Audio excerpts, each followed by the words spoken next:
We are.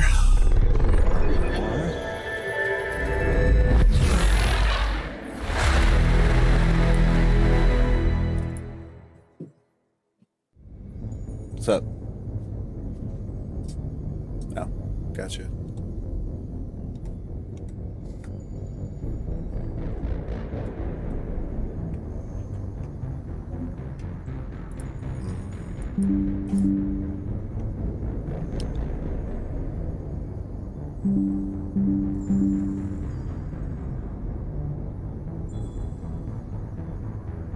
There it is. That is loud.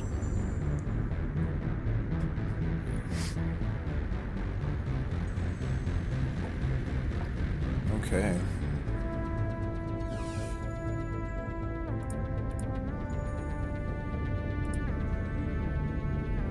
That's weird. Come on, pop up. Alright. Got some stuff from earlier here. Let me see. Let me turn down this background music for you guys. And me as well. So this has been a little weird for me. And maybe the amount of people who actually like hop on this stream while it's live will tell me. But Google unveils Willow, and it's this quantum computing chip. Let's see what Reuters says about it. Okay. Get this nice and big for the stream here. Basically,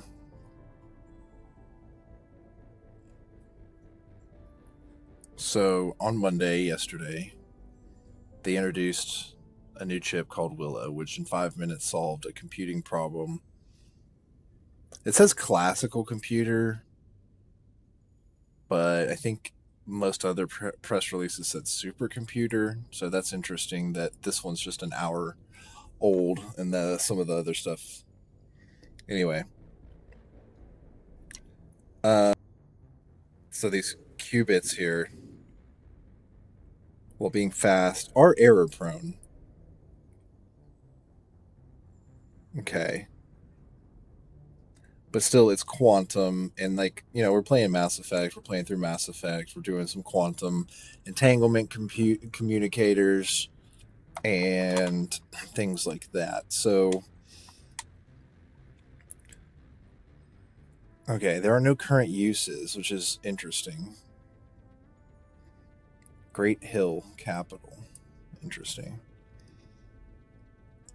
This is either really big, and if it is as big as I think it is, where is the one that he says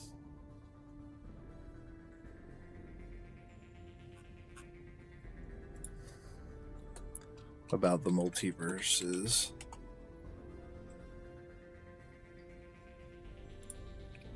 All right, so we can listen to the article, yada yada.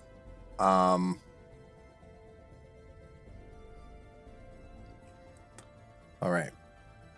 And we've got one person over on Twitch now.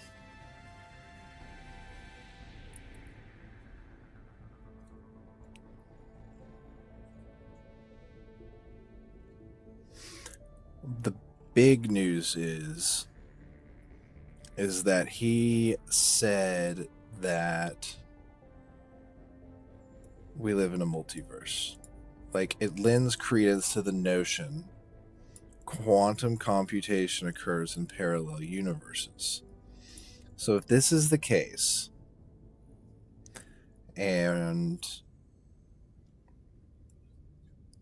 that's true, then that means that we may very well live in not really maybe a simulation, but something very controlled by our actions. This has huge implications on faith and spirituality. It also makes me feel like the timelines of multiverses.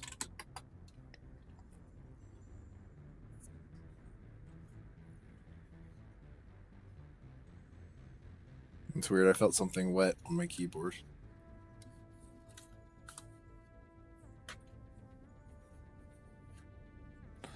Anyway.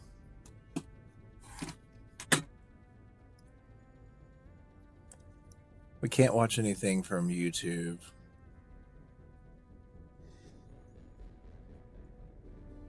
We'll hit the official Wikipedia.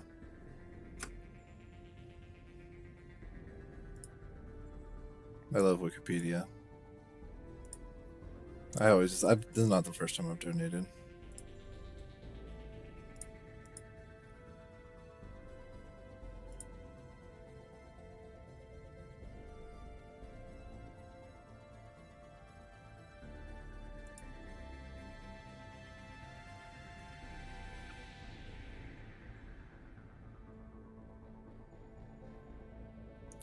No, my employer is me and I do not have matching. So, the Wikipedia, I'm on Brave, so they're not gonna like, oh, look, maybe it does keep cookies. Anyway, cookies are very interesting.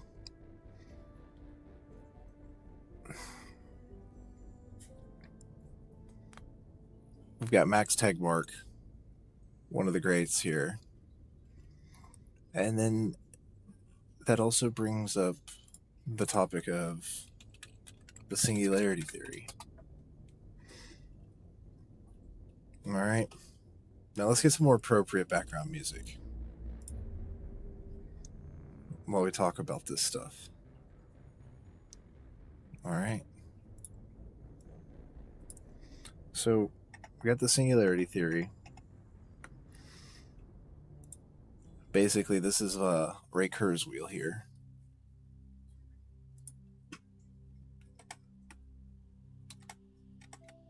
Oopsies.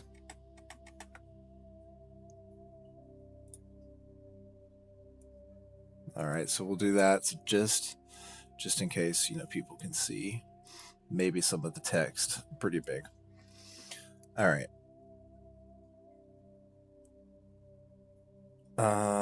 The singularity. So we've got these manifolds. And then we've got Euclidean space. All right. So not only that, but you've got the Euler triangle, I believe. An Euler triangle.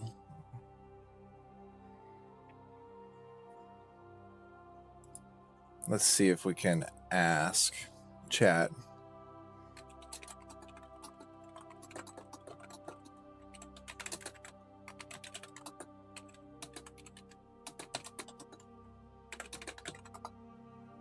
Let's say 12th grade.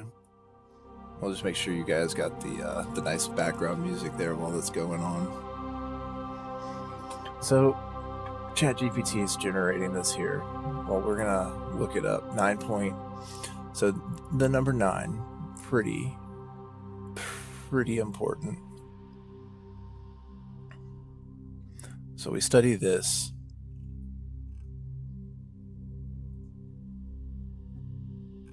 All right, so you got your Euler triangle. You've got singularity theory. And then now we have Google's Willow.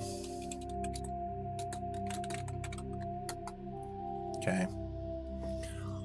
Which is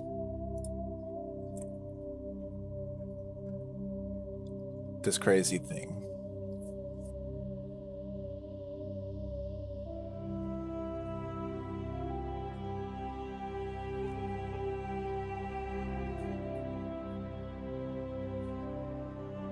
It cannot be denied that Elon Musk said it well. Anyway, if multiverses are real, and if the singularity theory is true in some of the other universes, and then we've got the Euler triangle, and then now we have the Google Willow. And here's the TechCrunch article. All right. This is like probably the most important thing right here, is that this is in line with the idea that we live in a multiverse. And if we actually live in a multiverse, then things get very interesting for our reality. All right. So let's pop back over and see what ChatGPT explained to us. An Euler triangle is a triangular movement of numbers, just like Pascal's triangle, but it follows a slightly different pattern. It starts with a 1 at the top, and each row begins and ends with 1. The numbers in the middle are created by adding the number directly above it with the number to the left in the previous row. Okay, so 2, 1, etc. 2, 1, 3, 4, 1, 6, right? The middle number 2 is the sum of the one above it and the one to the left in the row before. So Euler triangles connect the mathematics and combinatorics. So they connect things. And so if Euler triangles are used to connect things, the multiverse may or may not be real. And let's not forget, the multiverse, where did he say? That's the singularity theory.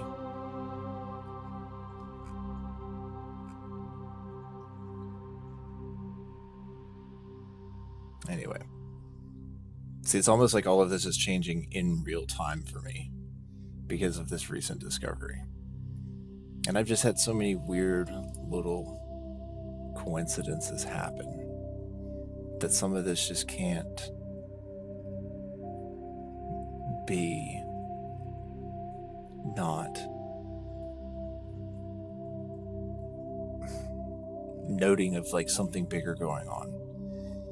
And just there's this whole thing recently of more and more people coming back to Christ, coming back to the Lord, coming back into faith.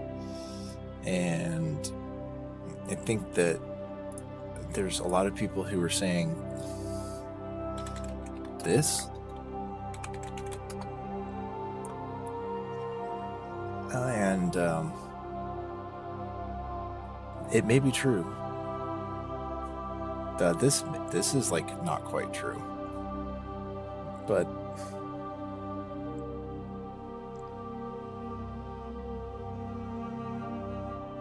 and the government is talking more and more about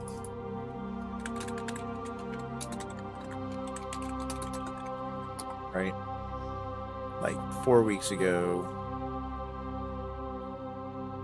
November 14th, so just last month, this has happened. That's the CNN headline. Okay.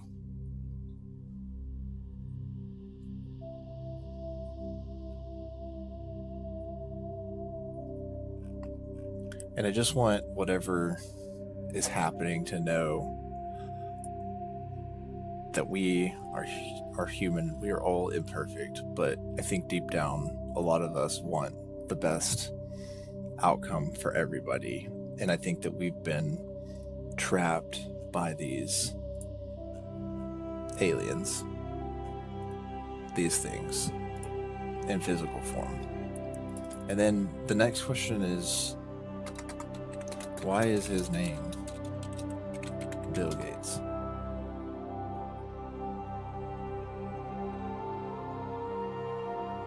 His nickname was Trey, which is short for 3. Very interesting, right? The numerology of the 3.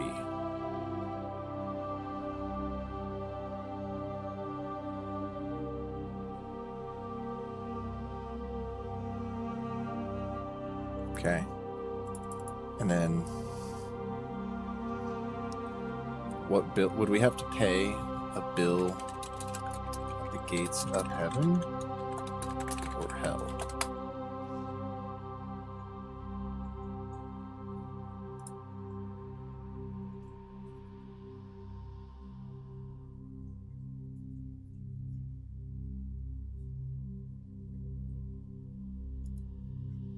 Okay. So we've got Bill Gates. All right. And so Karen's told.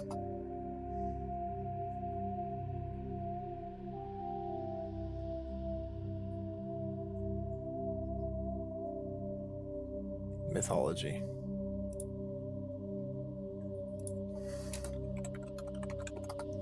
Right. So an unsightly older man waiting to pull souls across the river Styx. Okay. So we've got Styx. Not the band.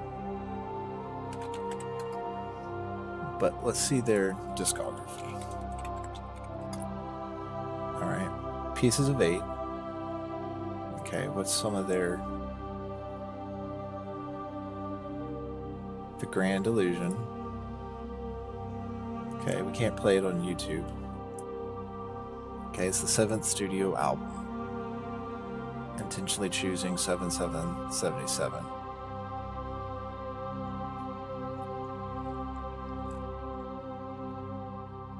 Man in the Wilderness, Castle Walls. Sounds like Fooling Yourself, The Angry Young Man. Some of these, and of course, Come Sail Away.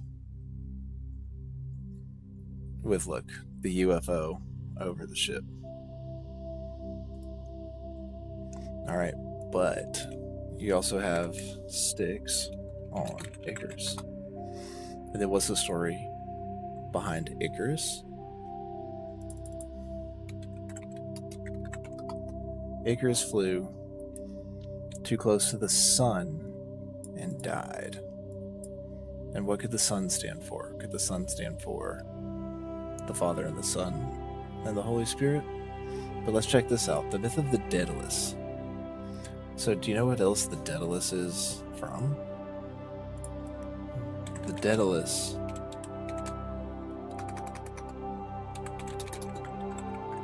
in Stargate. It's probably one of my favorite shows. This is the Daedalus. Such a fantastic ship. And guess who? Guess who in Stargate gave us the Daedalus? The Prometheus, right? It was the Asgard. Okay, so the Asgard are who gave the humans the Daedalus. Alright, so let's go back here to the myth of Daedalus. Begins way before the birth of Icarus. Daedalus, as the myth goes, was an unparalleled sculptor. A sculptor, isn't that interesting? What kind of sculptor? So in one of Plato's dialogues, Socrates mentions a legend that Daedalus sculptors had been tied down, otherwise they would run away. Daedalus art was so lifelike that it ended up coming to life. It is no coincidence that many ancient wooden cult images in multiple Greek temples were said to be his works. So, how do we follow that back? We've got the Daedalus given to us by the Asgard. Alright, so let's go down and find, right, so we've got Hermioid.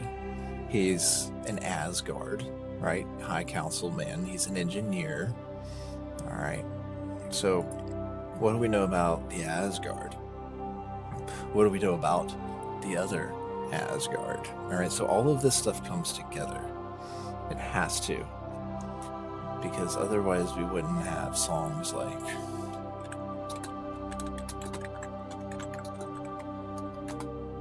Right?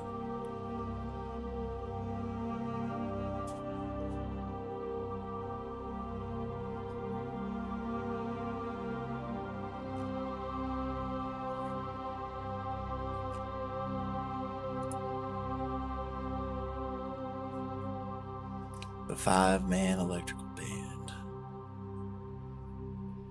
Don't do this, don't do that. Thank you, Lord, for thinking of me. I'm alive and doing fine.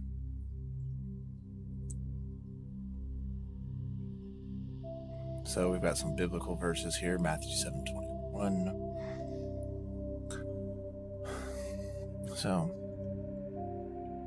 just very interesting that we've got that tied in with all of this stuff, right? The Euler triangle, the singularity theory, the multiverse, and this David Dutch.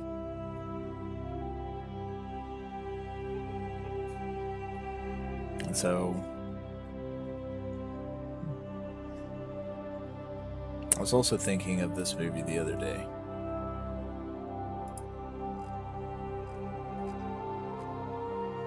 Lots of Daedalus stuff. Maybe I'll read that later.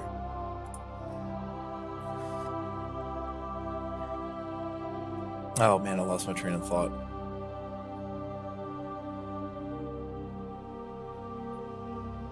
But all of it seems to be an echo of the future and the past. And so, this movie. Let's just hope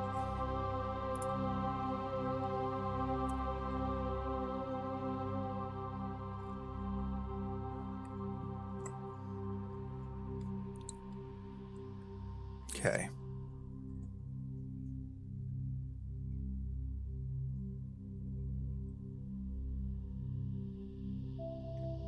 So the thing is like he's like not an AI.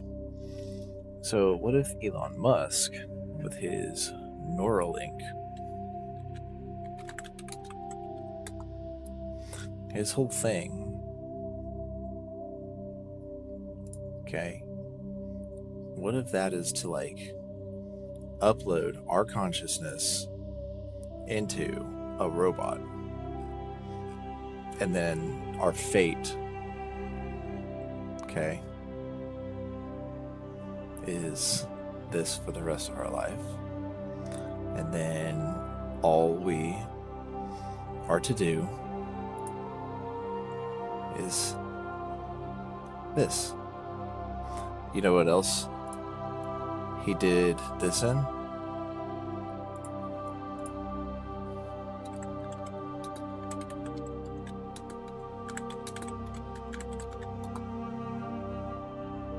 Right. So we know about this one.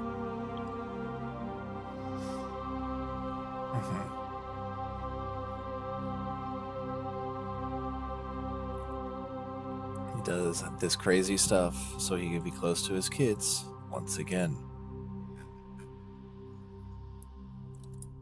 Next to this monumental film. I just think that it's very, very, very interesting.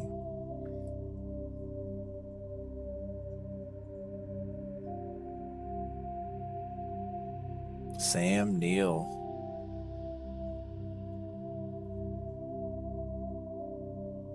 It's a good one. We'll have to go back and rewatch this someday. But yeah, so we've got the Asgard. We've got this. We've got that. Both Robin Williams. It's not Greek, it's Norse. Right? So who are the Asgard?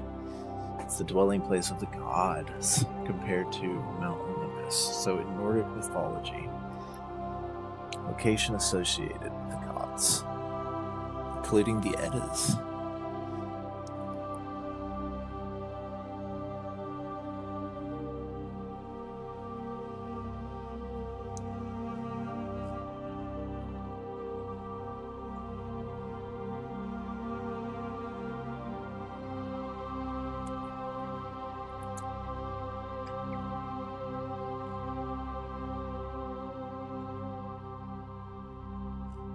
So,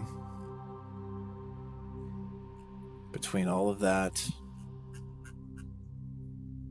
right, them helping the humans in this one, that may not be the case in real life. Oh, Daedalus and Icarus in prison.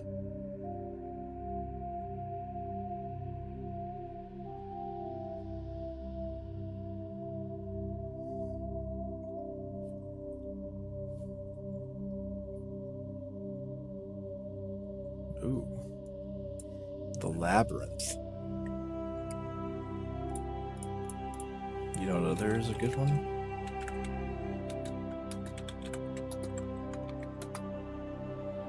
this one here. 1986. That's a very good movie.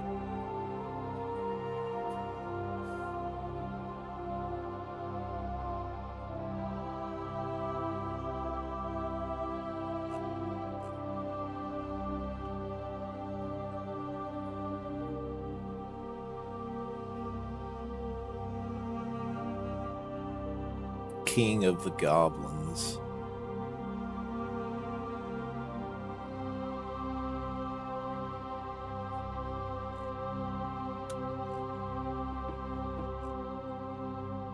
All right. Oh, the greatest creative minds of our time, right? So then we've got this guy. You know.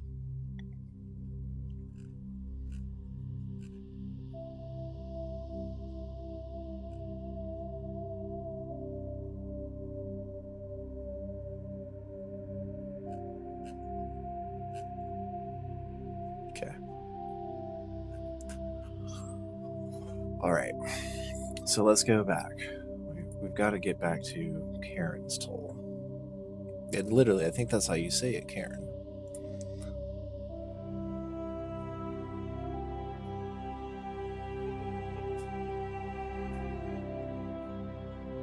Nyx and Erebus, and the older brother of Thanatos and Hypnos.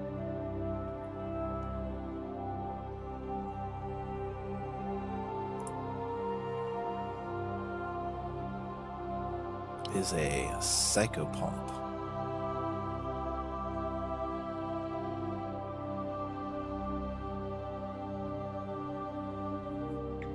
So separates the living and the dead.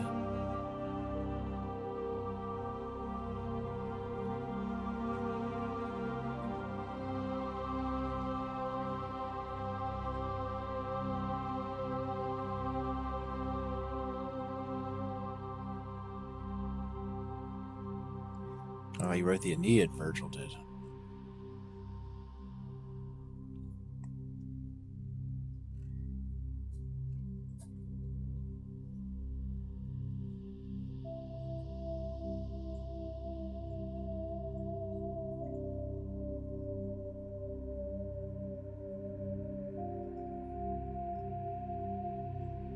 So takes him to the underworld. Okay, so you got to pay a toll at the gates of the underworld. And if that's the case, right, the toll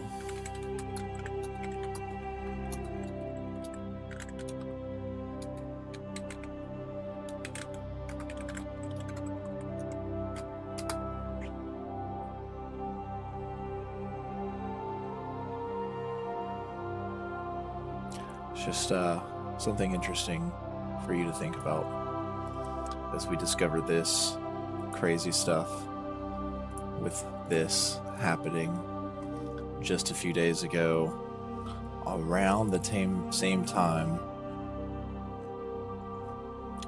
that Ray Kurzweil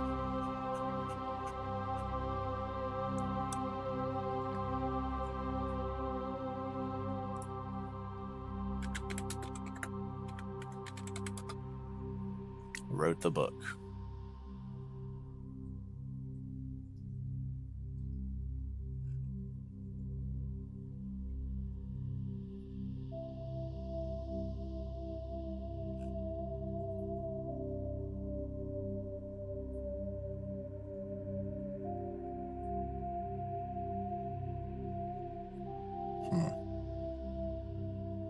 Came from an engineering family.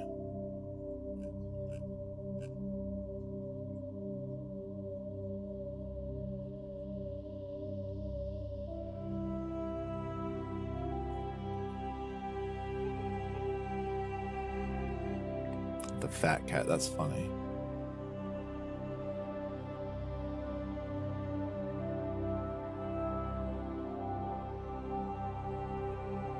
So he's been doing that since 2006. Imagine where it's at now. That's right, Larry Page hired him in Google.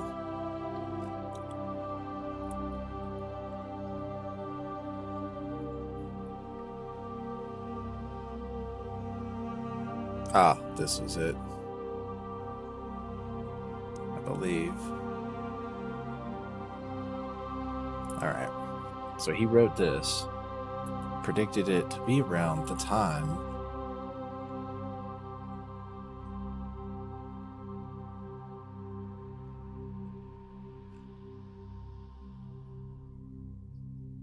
(2045). So we've got about 20 years, but something to look forward to, right?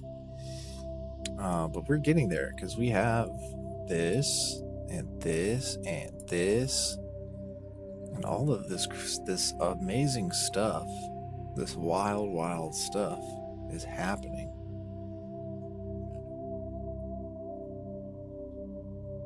Just put this in there for fun. So, I just would want to say thank you for helping me on that one before I said that word.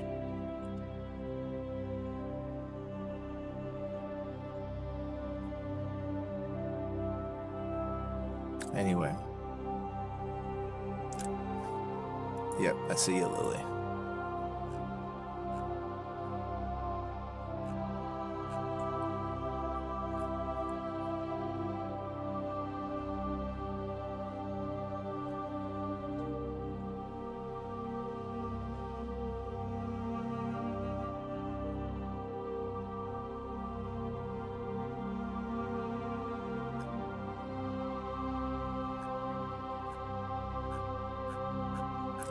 Fun times.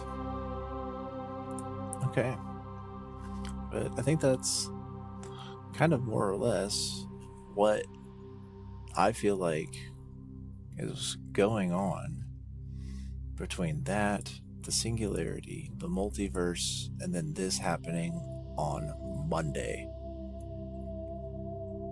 And then all of y'all's crazy theories, all of y'all's wild theories with Marvel and DC and their multiverse. Well, this right here would pretty much explain why it's gotten so out of hand over the last couple of years.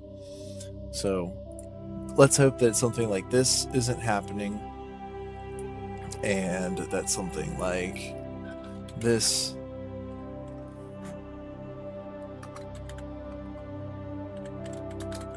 is not going to happen, to where they take this right here, this thing, and put it back into us after it absorbs our brain into this, so that we forever are doomed to be this. Anyway, I'm gonna get off for now. I hope you guys enjoyed that little intellectual brief discussion while we had a nice little background of Mass Effect music to talk about it. Anywho.